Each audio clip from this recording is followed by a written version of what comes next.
Alright, so welcome back. So F1 2023 winter testing is officially completed. So I'm honestly really excited for the first race next week in Bahrain. But we'll get right into it and we'll go over all of the action from today's running.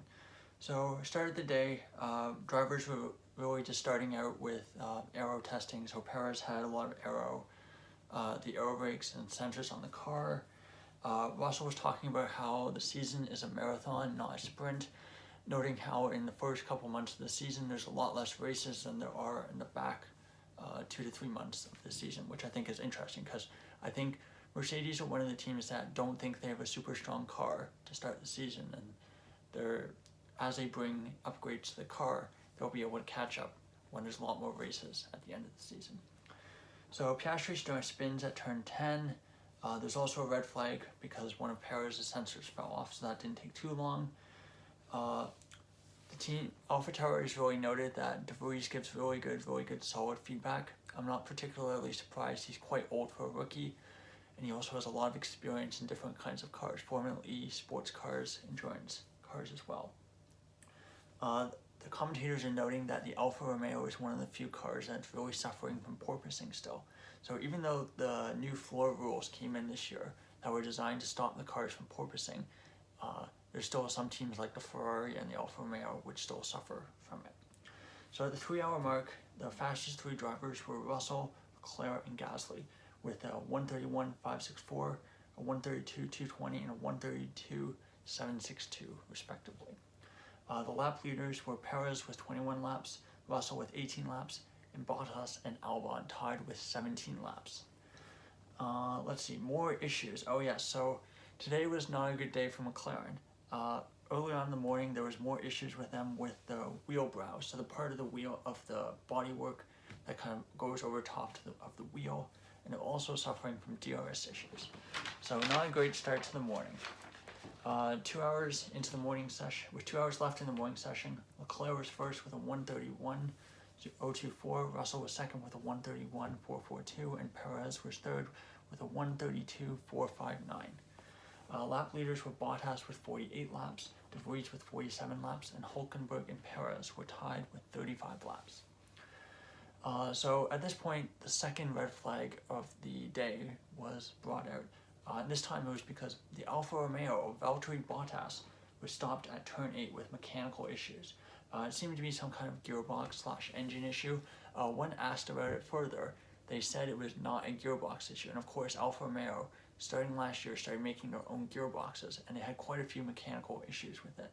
So I don't know if it's them wanting to downplay that it's actually their gearbox, or if it was indeed an engine issue, like they said.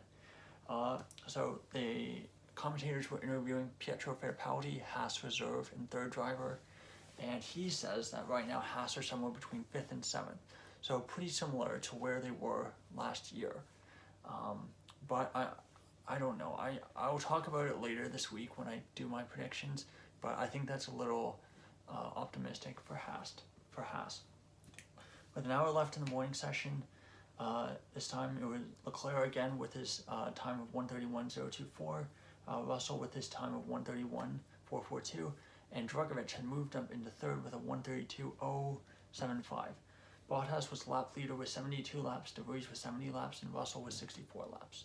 So at the end of the morning session, Leclerc was first, 67 laps, with his time that I again just mentioned. Russell second with 83 laps, Drugovich third with 77 laps. Perez was fourth with a 1:32.459, 64 laps. Gasly fifth, 1:32.762, 56 laps. Albon sixth with a 1:32.793 with 53 laps. Hülkenberg seventh with a 1:33.329, 77 laps. Piastri eighth, 1:33.655, only 44 laps for Piastri, so not great for reliability for the McLaren this morning. Ninth was Bottas with a 1:36.854, but really good, 72 laps, and same with De Vries, 1:38.244, 87 laps at the end of the day, at the end of the morning session. So into the afternoon session, Bottas was still not out at the start, so they're still fixing the car from the red flag that he caused earlier in the morning. There was also work being done on the Aston Martin. They had taken the floor off the car and they were doing something. They had the screens up, of course, so commentators and the TV cameras couldn't really see. So with 3 hours left in the day, Leclerc with his time from the morning still led. Russell again with his time from the morning still led. Perez moved up into third with a 1:31.714. And the lap leaders were Magnussen and Hamilton tied on 23 laps. Tsunoda with 22 laps and Ocon with 21 laps. So from the onboards, Mercedes was looking quite twitchy, not the most stable car. And Aston Martin was up on the jacks, still with more issues with this time with the rear suspension. So even though people have been really praising the Aston Martin throughout testing, there still seems to be some reliability issues, some more today than there were at the start, which is not great for Aston Martin. So with 2 hours to go, Leclerc leads same time. Sainz moves up into second with a 1:31.036. And Russell is third with his time from the morning of a 1:31.442. The lap leaders are Magnussen with 58 laps, Albon with 54 laps, and Tsunoda with 44 laps. With 1 hour, let's see what else. So at this point, the cars were starting to go onto their soft tires, so they're really trying to start doing qualifying type runs with the C4 and the C5 tire. However, it's important to note that the C4 and the C5 tires will not be used at the Bahrain Grand Prix. So even though it's useful data, it's not super relevant for this coming weekend. So with 1 hour to go, Perez moved up to first with a 1:36.16. Hamilton was second with a 1:30.664. Leclerc was third with his time from the morning of a 1:31.024. Lap leaders were Magnussen with 81 laps, Albon 72 laps, and Tsunoda 59 laps. And Norris had more problems. So Norris had more constantly in and out of the garage, and Norris had not done a lot of laps today. So not great for McLaren heading into next week's race. At the end, they did their usual red flag procedure. They actually had a practice start and then a practice race where they're trying to get some data, collecting data on following other cars really closely. So that was kind of cute to watch. So, end of the third day of testing. Perez, 1:30.305, 133 laps. Of course, he had all day today, so that's why he had a lot of laps. Hamilton second with a 1:30.664, 65 laps. Bottas third, 1:30.827, 131 laps. Leclerc, 1:31.024, 67 laps. Fifth, Sainz, 1:31.036, 76 laps. Tsunoda sixth with a 1:31.261, 79 laps completed. Very good mileage for both Alpha Towers today. Magnussen 7th with a 1:31.381, 95 laps. Russell 8th, 1:31.442, 83 laps. Alonso 9th, 1:31.450, 80 laps. Good for both Aston Martins today, much better mileage.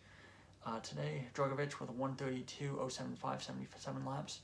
Norris 1:32.160, only 37 laps on the board, which I think is the lowest of any driver today.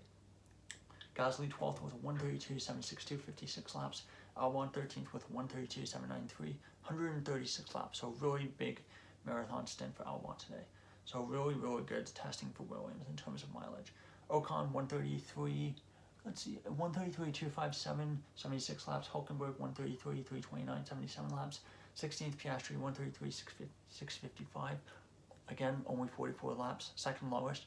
So of all the drivers, there's two McLaren drivers, last and second last for lap count today. So not great for McLaren. And 17th De Vries 1:38.244, 87 laps. So that concludes testing. I think we have a really solid baseline. Generally reliability was pretty good throughout testing. There's a lot of different talking points going into the first race this week, and I'm going to give my thoughts and my predictions in my prediction video coming up this week, where I give my predictions for the 2023 F1 season. So that's all for this video. Please like and subscribe if you enjoyed the video.